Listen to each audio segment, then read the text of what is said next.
이학기 세계사 5번째 시간입니다. 국민공회가 수립이 되고 급진적인 개혁이 추진이 되지만 공포정치라는 미명으로 로베스피에르는 단두대의 이슬로 사라지게 됩니다. 새롭게 등장했던 총재정부는 경제 문제와 정치 문제를 수습하지 못한 채 혼란과 무능을 보이기 시작을 하는데요. 이러한 상황에서 등장했던 인물이 나폴레옹이라는 인물입니다. 나폴레옹에 대한 평가는 여러 가지로 갈라지게 되는데요. 오늘은 나폴레옹이 등장한 시대적 상황과 그에 대한 평가, 그리고 나폴레옹 이후에 유럽 사회가 어떻게 변할 것인지에 대한 내용들을 살펴보도록 하겠습니다. 학습 목표입니다. 나폴레옹에 의해서 주도됐던 근대적 개혁이 유럽 사회에 미친 영향에 대해서 살펴보고요. 전쟁이라는 이름으로 유럽 사회에 미친 영향 역시 살펴보도록 하겠습니다. 나폴레옹은 해방전쟁이라는 이름으로 유럽 사회의 근대적 가치를 확산시켰다는 명분으로 유럽에 진출하게 되는데요. 유럽 내에서는 나폴레옹의 전쟁을 해방전쟁으로 받아들이는 경우도 있었고요. 그 실체를 면밀히 살펴봤을 때 여전히 학살과 침략적 성격이 강한 정복전쟁으로 평가하기도 합니다. 내용을 구체적으로 살펴보면서 유럽 사회에 어떤 영향을 미쳤는지 살펴보도록 하겠습니다. 두 번째는 나폴레옹 몰락 이후에 빈 체제라는 새로운 질서로 회귀하게 되는데요. 그 성격을 살펴볼 수 있도록 하겠습니다. 빈 체제의 성격을 아는 건 굉장히 중요합니다. 혁명의 급진화. 지난 시간 인권선언으로 1차적인 혁명의 완성이 이루어집니다. 지금부터는 앞에서 봤던 첫 번째 인물, 로베스피에르라는 인물을 통해서 혁명이 급진화되어져 가는 과정을 살펴보도록 하겠습니다. 일단 영상을 통해서 그 과정들을 먼저 보고 설명 이어가도록 하겠습니다.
There we sat in snow. All that time she was silent still. So if you love me. 혁명의 급진화. 영상을 통해서 혁명이 급진화되는 과정을 살펴봤는데요. 우리가 1차적으로 인권선언을 통해서 혁명이 일단락이 됐었죠. 왕은 굉장히 위태로운 상황에 놓여지게 됩니다. 파리 여성들이 베르사유 행진을 통해서 왕가를 파리로 데리고 왔고 그들은 완전히 포위된 상태였죠. 혁명을 무산시키기 위해서 이들은 파리를 도망쳐 나갑니다. 그 사건을 바렌느 사건이라고 하는데요. 바렌느에서 붙잡혔기 때문에 바렌느 사건이라고 이야기를 합니다. 이 그림을 잘 보시면 마차를 타고 도망을 가다가 민중들에게 붙잡혀서 다시 이끌려오게 되는 상황인데요. 민중들은 이젠 더 이상 왕을 신뢰하지 않게 됐던 것이죠. 문제는 이렇게 붙잡혀온 왕을 어떻게 처리할 것인가가 이제 고민이 되는데, 이때 당시에 프랑스는 왕과 연합해서 혁명을 무산시키려고 했었던 오스트리아와 프로이센에게 전쟁 선포를 하게 됩니다. 본격적인 전쟁에 돌입하게 되는 거죠. 혁명전쟁을 시작을 합니다. 혁명전쟁을 하는 과정에서 왕은 되게 골칫거리였었거든요. 자, 여기서 여러분들 고민을 한번 해보세요. 왕을 죽이게 되면 주변의 왕정이라고 불려지는 대다수의 유럽의 국가들이 자신 스스로 위협을 느끼기 때문에 연대를 해서 프랑스를 위협할 가능성이 있습니다. 혁명이 각국과의 전쟁이라는 새로운 관계 속에 노출되게 되는 거죠. 위태로워지는 겁니다. 반대로 왕을 처형하지 않는다면 왕은 끊임없이 이러한 바렌드 사건을 일으켜서 혁명을 무산시키려고 시도를 할 거예요. 왕을 죽여야 되느냐 아니면 왕을 살려놓아야 되느냐 치열한 고민 속에 빠져들게 되죠. 이때 정권을 잡고 결정권을 가진 인물이 누구였느냐? 바로 우리가 첫 번째 사진에서 봤었던 로베스피에르였습니다. 로베스피에르를 중심으로 해서 소위 자코벤이라고 불려지는 급진파들은 국민공예를 결성을 합니다. 국민공예와 관련된 그림을 잠깐 볼까요? 뭐라고 주장을 하고 있죠? 왕정을 폐지하고 공화정을 선포한다. 땅. 왕정을 폐지한다는 말은 왕의 존재를 인정하지 않겠다는 것이죠. 공화정은 왕이 없는 다수에 의해서 다스려지는 지금 우리와 같은 정치 형태를 공화정이라고 이야기를 합니다. 그리고 밑에 16세의 관을 딱 보여주고 있죠. 어떻게 됐을까? 왕. 그치? 왕은 민중에 의해서 처형당합니다. 자, 국민공예의 핵심 왕정이 폐지가 됩니다. 그리고 공화정이 수립이 되죠. 보통선거제의 별표를 쳐둡니다.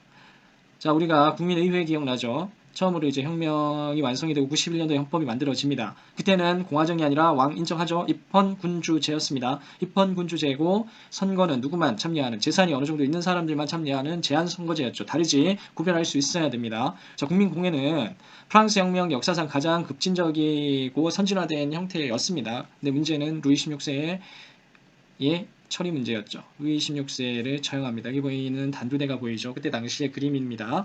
루이 16세는 프랑스 민중들이 바라보는 속에서 역사의 뒤안길로 사라집니다. 길로틴이라는 무시무시한 처형 도구와 함께 왕이 역사 속에서 사라지게 되는 거죠. 예견했던 바 프랑스의 왕의 처형은 주변국을 굉장히 두렵게 만들었고 주변국의 왕들은 프랑스에 대항해서 1차 대프랑스 동맹을 결성을 하면서 혁명전쟁은 전 유럽으로 퍼져들게 되는 겁니다. 이러한 상황에서 로베스피에르는 고민을 하게 되죠. 혁명을 완수해야 된다는 과제, 그리고 끊임없이 일어나는 혁명의 반대 세력들의 준동, 그리고 주변 국가들과의 전쟁, 어떻게 이 상황을 돌파해 나갈 것인가? 로베스피에르의 선택은 공포정치였습니다. 1794년 봄이다. 로베스피에르와 당통은 자코뱅당의 일원으로 프랑스 혁명을 함께 이끌었지만 혁명과 공포정치 등에 대한 이들의 의견 차는 첨예한 대립으로 이어진다. Tu te crois au-dessus du gouvernement? Tout individu exceptionnel est supérieur à la masse. Je méprise les comités autant que toi tu les méprises, seulement moi je le dis. Personne ne doit nous diviser, Maximilien. Personne. Aucun comité, aucun gouvernement, personne. Méfie-toi, séparés, nous tomberons tous les deux. Et si tu continues avec ta terreur, je ne pourrai pas te suivre. Et d'ailleurs, personne ne te suivra. Et le peuple qui nous a portés déchirera la révolution. Moi, je prends la défense du peuple. Personne ne l'a défendu. Contre qui? Contre les hommes qui ne font que s'enrichir par le biais de la révolution. Oui ou non, Georges? Maxime. Maxime, ce que tu veux faire avec les hommes, c'est comme des romans. Ce sont des héros de romans. Hein? Mais tu oublies que nous sommes faits d'os et de chair. Tu oublies ça. Tu veux nous élever jusqu'à des sommets où il est impossible de respirer. Résultat, tu isoles la révolution, tu la glaces. Même les plus fervents reculent. Qu'on amène ici nos accusateurs!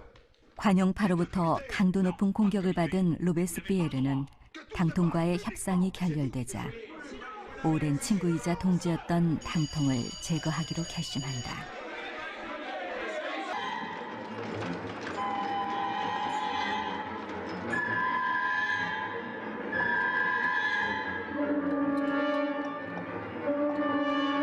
Tu me suivras bientôt. Personne ne se souviendra de toi. Ta maison sera rasée, on y sèmera du sel.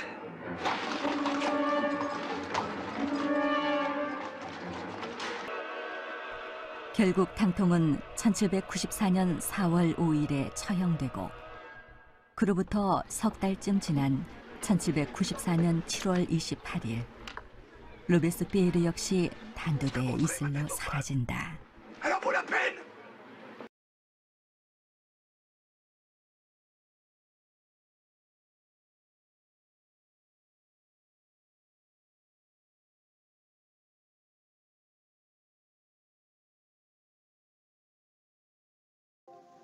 자, 영상 속에서 로베스피에르의 모습을 잘 살펴봤을 겁니다. 자, 로베스피에르는 주변 국가의 전쟁 그리고 혁명을 완수해야 한다는 생각에 공포정치를 시행하게 되는데요. 공안위원회가 공포정치의 핵심이었습니다. 자, 그리고 전쟁을 수행하기 위해서 징병제를 시행을 하게 되죠. 공포정치는 혁명을 효율적으로 완성하는 데는 도움이 되었지만 많은 사람들의 자유와 일상을 억압했기 때문에 결국은 저항을 받게 됩니다. 마지막 장면에 보면 로베스피에르 역시 단두대에 의해서 처형되게 되는 모습들을 살펴보게 될 겁니다. 자, 로베스피에르가 처형이 되면서 혁명을 이끌었던 초기 세력들은 완전히 제거가 돼요. 그리고 온건한 사람들에 의해서 새로운 정부가 구성이 되는데요. 5명에 의한 공동 통치 형태인 총재 정부가 들어옵니다. 이 정부가 제대로 유지가 되었다면 큰 문제는 없었을 텐데요. 무능했어요. 무능했기 때문에 당시 프랑스가 가지고 있는 정치적인 문제, 경제적인 문제, 그리고 외국과의 전쟁, 대외관계의 문제를 해결하지 못한 채 무질서했던 겁니다. 자, 이런 상황에서 한 명의 인물이 등장하게 되는데요. 여러분들 뒤에 보시는 사진 두 번째 인물 나폴레옹이 등장하게 됩니다. 나폴레옹은 매우 유능한 군인이었고요. 군인들의 신망 속에서 군사 쿠데타를 통해서 권력을 장악하게 되죠. 자, 그러면 나폴레옹에 대해서 다시 한번 살펴보도록 하겠습니다.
자, 영상을 보시면 베토벤은 나폴레옹의 등장에 대해서 영웅의 등장으로 매우 긍정적으로 바라보고 있죠.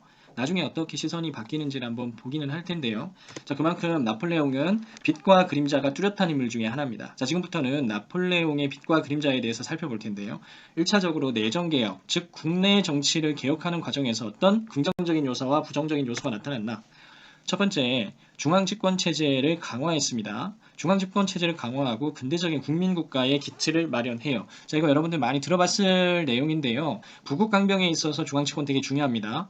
그리고 기틀을 마련한다. 기본적인 질서를 완성했다는 뜻이죠. 자, 그리고 근대법 체제라고 불려지는 나폴레옹 법전이 완성이 됩니다. 별표를 쳐둡니다. 나폴레옹 법전 되게 중요한 겁니다. 지금 우리가 사용하고 있는 법률의 중요한 모티브가 됐던 법전이고요. 나중에 다시 한번 볼 겁니다. 자, 그리고 지금 우리가 모든 사람들이 교육을 받게 되어 있죠. 자, 이러한 국민교육 역시 나폴레옹에 의해서 시작이 됩니다. 긍정적인 빛의 영역이죠. 하지만 나폴레옹은 강한 카리스마를 가지고 있었지만 그 강한 카리스마가 독재 정치로 이어지게 되고요. 많은 사람들이 나폴레옹을 비판하는 부분들을 철저하게 통제를 했습니다. 그리고 사회를 비판하는 사람들을 재판 없이 구속함으로써 자신의 권력을 유지시켜 나갔던 것이죠. 전형적인 독재자의 모습입니다. 너무나 잘했지만 또한 너무나 나쁜 모습을 보였던 나폴레옹에 대한 평가는 상당히 다를 겁니다. 자, 두 번째, 나폴레옹은 프랑스의 안정을 기반으로 해서 유럽 전체에 프랑스를 알리기 위해서 정복 전쟁을 이어나갑니다. 이 부분이 역시 빛과 그림자의 모습이 나타나는데요. 잘 봅시다. 자, 일단 긍정적으로 평가하는 측면은 어떤 거냐?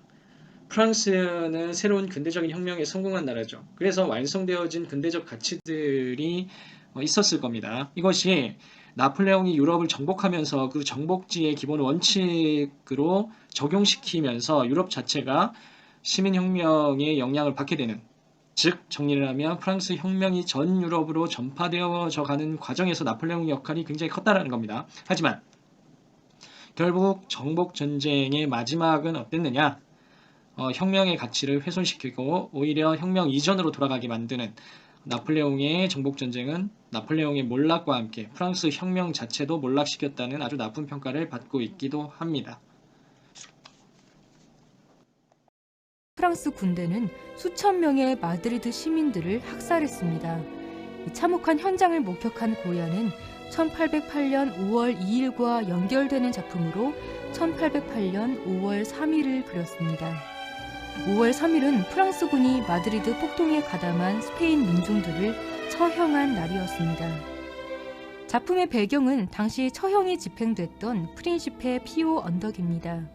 언덕의 뒤쪽에는 마을이 칠흑 같은 어둠에 뒤덮여 있습니다.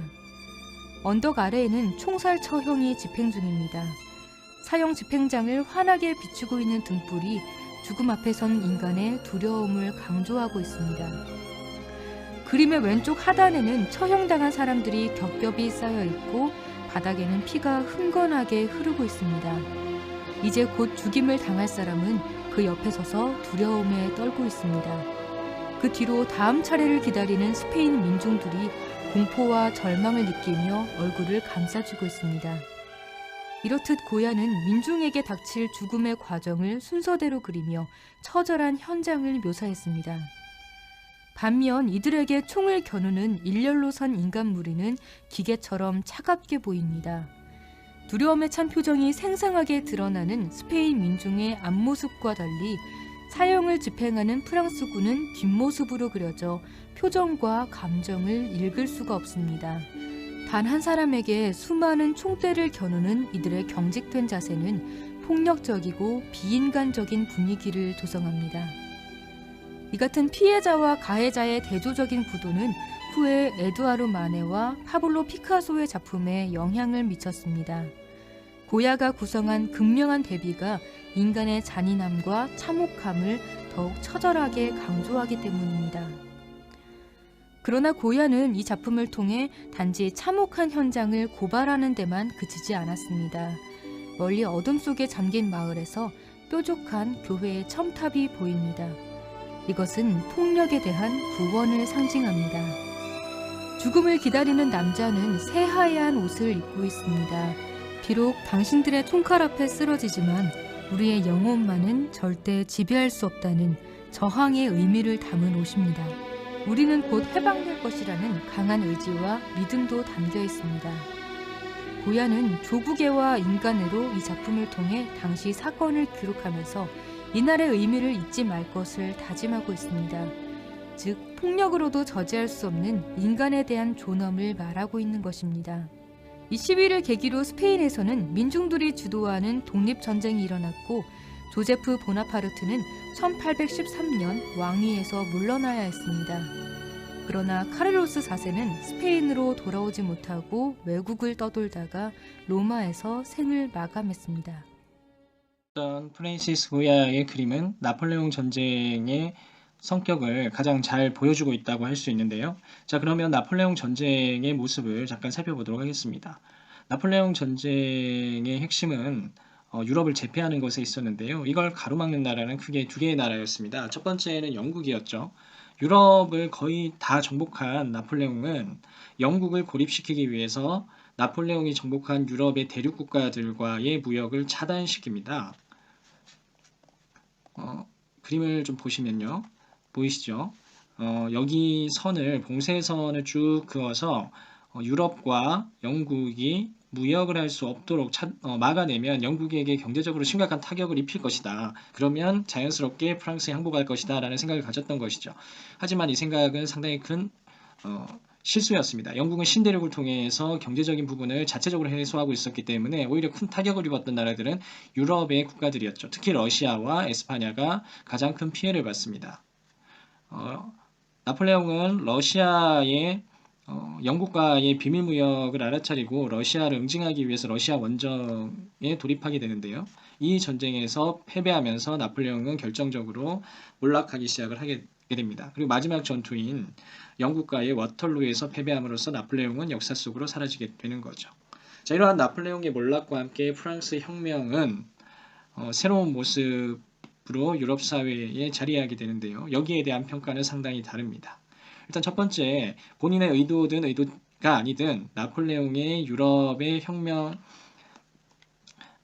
움직임은 프랑스 혁명 정신을 유럽에 전파시키고 정착시켰다는 점에서 매우 높은 평가를 받게 됩니다. 특히 여기 보이는 나폴레옹의 법전 내용들 있죠. 여기서 중요하게 생각했던 가치는 프랑스 혁명의 가치들이었습니다. 이 가치들이 전 유럽의 기본적인 질서로 자리매김했던 건 역시 나폴레옹의 역량이었다. 자유평등 후에 자유주의, 민족주의라는 매우 중요한 가치들이 나폴레옹이 없었다면 과연 가능했을 것인가? 하지만 나폴레옹의 몰락은 빈 체제라는 새로운 체제를 형성하면서 프랑스 혁명 이전으로 다시 유럽을 회귀시켰다는 아주 나쁜 평가를 받기도 합니다. 프랑스 혁명이 유럽에 전파가 되었지만 결국은 나폴레옹에 의해서 다시 혁명 이전으로 돌아가게 되는 아이러니. 우리는 나폴레옹을 어떻게 평가해야 될까요? 그는 혁명의 계승자일까요? 혁명의 파괴자일까요? 고민해 보도록 합시다. 나폴레옹 시대에 대한 내용을 교과서를 통해서 정리해 보도록 하겠습니다. 나폴레옹이 통령이 된 후에 내정개혁을 추진을 하는데요. 아직 황제가 되기 전의 상황이라고 보시면 됩니다. 프랑스은행이라고 해서 중앙은행을 설립하게 됩니다. 경제적인 시스템을 근대적으로 재정 비했음을 의미하고요. 프랑스가 부강할 수 있는 아주 중요한 계기를 마련했었던 작업이기도 합니다. 그리고 산업을 보호 육성하면서 중상주의 정책 이후에 산업혁명이 일어나는 과정에 주요한 기틀을 마련을 했었고요.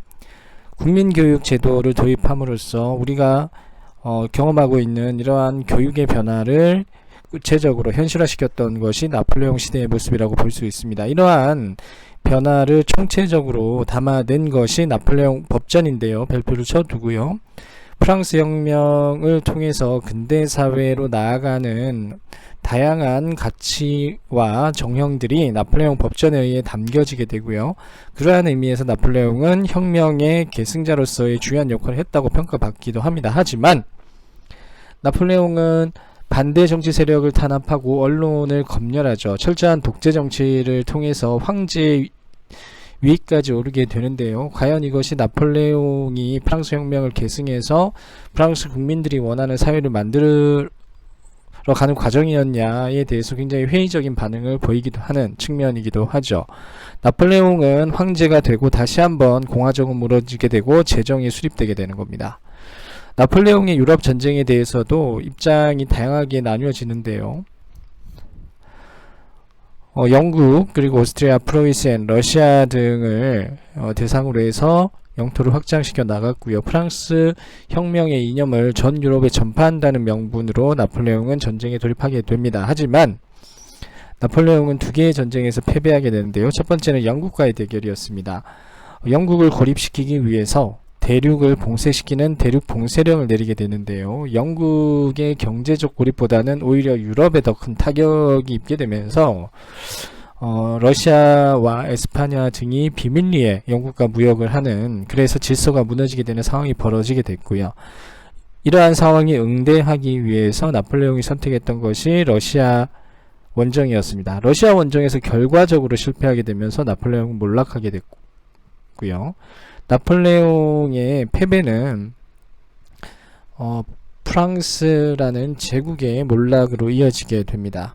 하지만 나폴레옹의 유럽 정복 과정은 낙후된 동유럽 그리고 러시아의 프랑스 혁명을 계기로 해서 나타났던 자유주의를 전파하는 중요한 통로로서 작용을 했었고요. 나폴레옹에 대응하면서 하나로 뭉쳐야 된다는, 그리고 민족의 정체성을 확립해야 된다는 생각들이 유럽에 나타나게 되면서 향후 자유주의와 민족주의가 확산되는 계기로서 작용하게 되었다라는 것도 잘 기억해 두시면 좋을 듯 합니다.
나폴레옹 몰락 이후에 혁명의 거센 바람이 잦아들기 시작을 하고 유럽은 다시 절대왕정의 질서로 회귀하려는 움직임이 나타나게 되는데요.